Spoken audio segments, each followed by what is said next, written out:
Hey guys, welcome back to my channel. I know it's been a while since I've posted.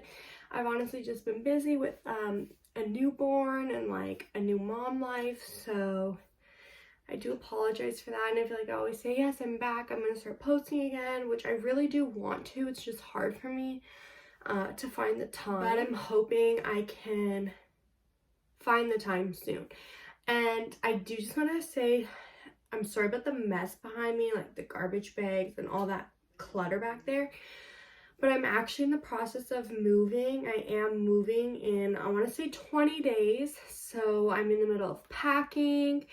So I'm just really busy right now. I thought today I would sit down and I would talk about my labor and delivery story. It's gonna be a long one, so grab your snacks, okay? But here we go. So this actually starts on August 21st. Yeah, August 21st. No, it was August 22nd. It was August 22nd. It was the night before my cousin's wedding. So I wasn't going to my cousin's wedding because obviously my due date was August 26th and the wedding was August 23rd. And I was babysitting my siblings anyways, so it just worked out that way. So the night of the 20th, so it was the 20th, late in the night, the story is going to be a little TMI and stuff like that. There's a lot of kind of gross things that go on with labor, so if you're not comfortable, just don't watch. So anyway, so it's the night of the 20th, and I had moved, like I rolled over, and I felt like a squirt. And honestly, I just thought I peed myself. So whatever, I went to the bathroom, and I just like brushed it off. I was like, whatever. I went to sleep, and that morning, I had woken up, and I was completely soaked in my pants. And I was like, what? Like, I was like, what the heck? And I was like, this isn't pee. So obviously, like, what is it? My water broke. So, okay, so now the day of the 21st, I'm going to the hospital to get checked if my water broke. And they actually told me it didn't, and they had sent me back home. So now, normally, if your water breaks, you can labor at home and then go to the hospital when you're in active labor. But there's this test you have to do when you're pregnant for GBS, and it's either negative or positive. And if it's positive, pretty much if your water breaks or if you go into labor, you can't labor at home. Like, you have to be at the hospital because they have to give you medicine through an IV. So I had tested positive, so I couldn't labor at home. So whatever, they had sent me home, but I was just like, okay, whatever. So the wedding had finished, and I want to say on the 22nd I had gone back to my house. So whatever, I spend the night. The 23rd, come the morning of the 23rd, my contractions start, and I'm still continuing with the liquids, but they sent me home. They told me my water didn't break, so I was just like, okay, whatever. So I just stayed home. I had contractions for about 2 hours on the 23rd, and they were like, they weren't crazy, like they were not that painful because it was only 1 centimeter at the time. But you could, when I was having them, you could visibly see like the baby sticking out in the parts of my stomach. So it was kind of wild. But after that 2 hours, they just completely stopped. And for the rest of the night, I was fine. I wasn't feeling water, nothing. Now, come that night of the 23rd, I was up probably, I would say, every hour. And now, like, I was already at the end of my pregnancy, so I wasn't sleeping comfortably anymore at that point. But I just couldn't sleep this night because I would literally wake up every like 30 minutes, every hour, and I would be soaked through my pants. There'd be puddles on the bed. And when I would go to the bathroom, there was light blood, like spotting. And I was like, and the contractions, they had started again.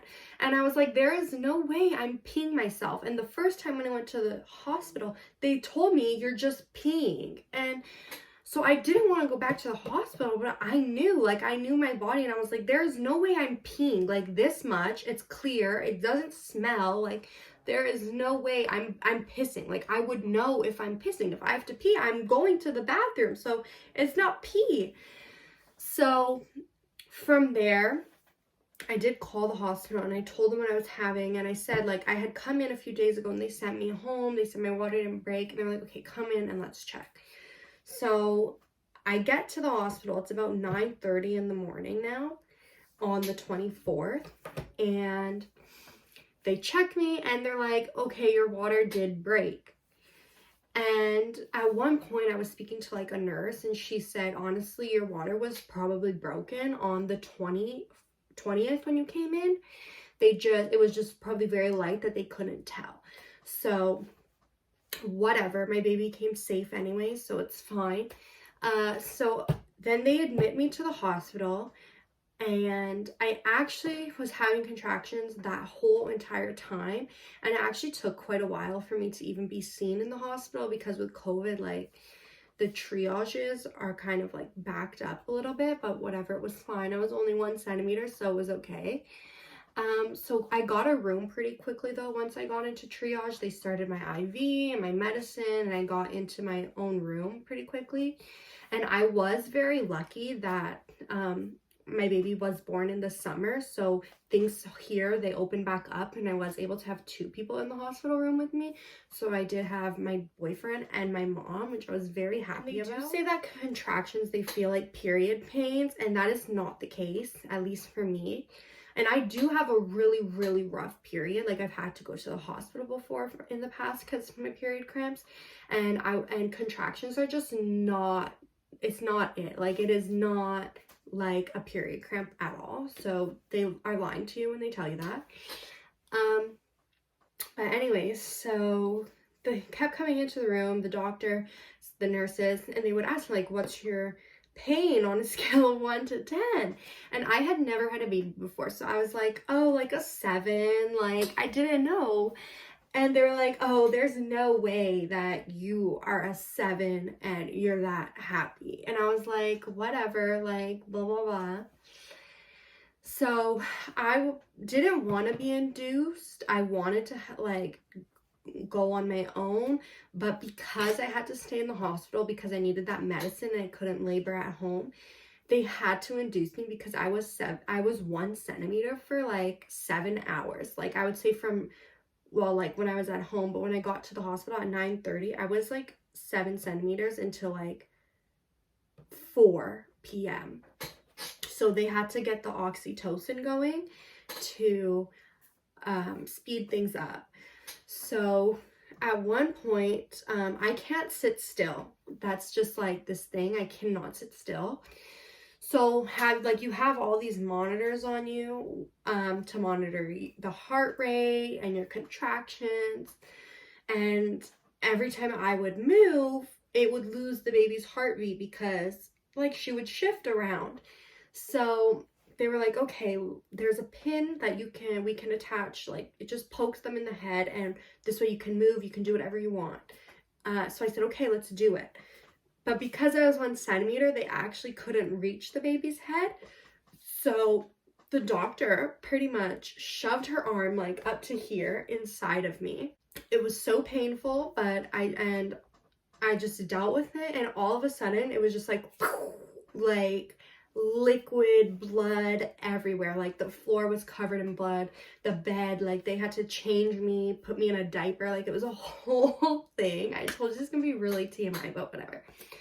Yeah, it was like a whole thing. Like my boyfriend was like, is that normal? And my doctor, she wasn't my doctor that I dealt with throughout my whole pregnancy, but she was the one I dealt with during delivery. And she was like, oh, that's nothing. Like, she was very like hippie vibes, but it was cool. So like instantly, as soon as she like broke my waters even more than they were already broke, because they were leaking very slowly, like she went up in there and like it splattered everywhere. Like it was a whole thing.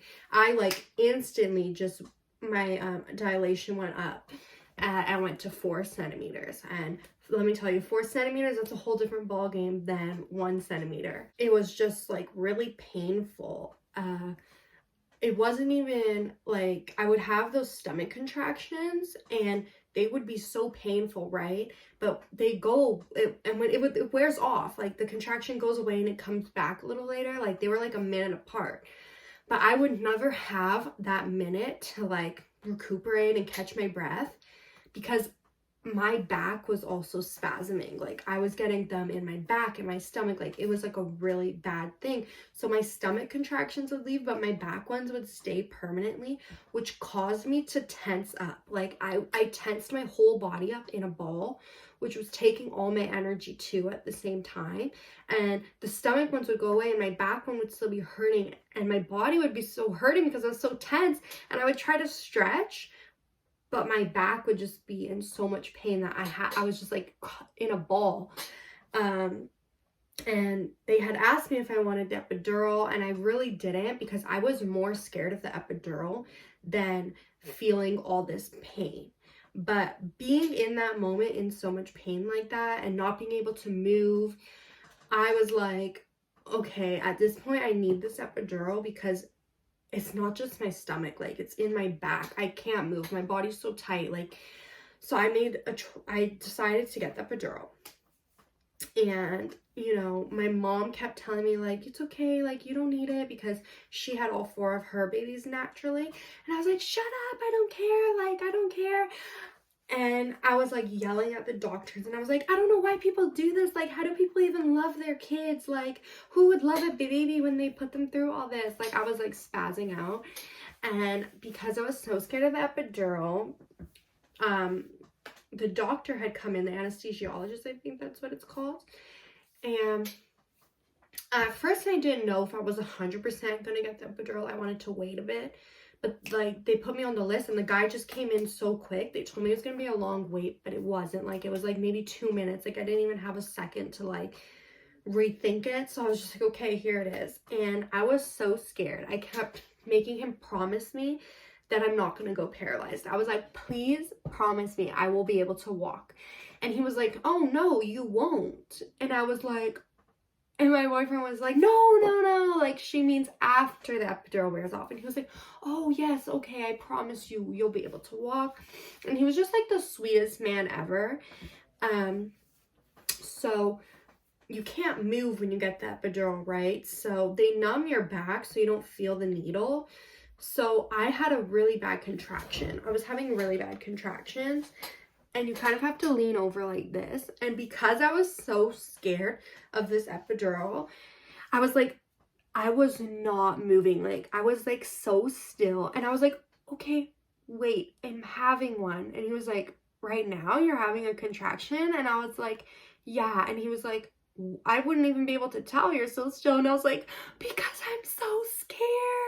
Like I was so scared of the epidural. So they put the epidural in, and a side effect of the epidural is you get so itchy, which I didn't know. So I started spazzing thinking I was having an allergic reaction. And the nurse was like, no, it's totally normal. And the hospital I went to, they use something called a walking epidural. So you're still fully able to move your body. Like you can't walk, but you can move your legs, you can sit up, like you can pretty much move around in the bed. And I could still feel my legs. You could smack me, you could punch me, you could do whatever you wanted. I could feel it all. I just couldn't feel the contractions anymore. Although you kind of have to tilt your body with the epidural so it kind of like flows evenly throughout your body. So I was on one side for the most part. So one half my body was fully numb and the other wasn't.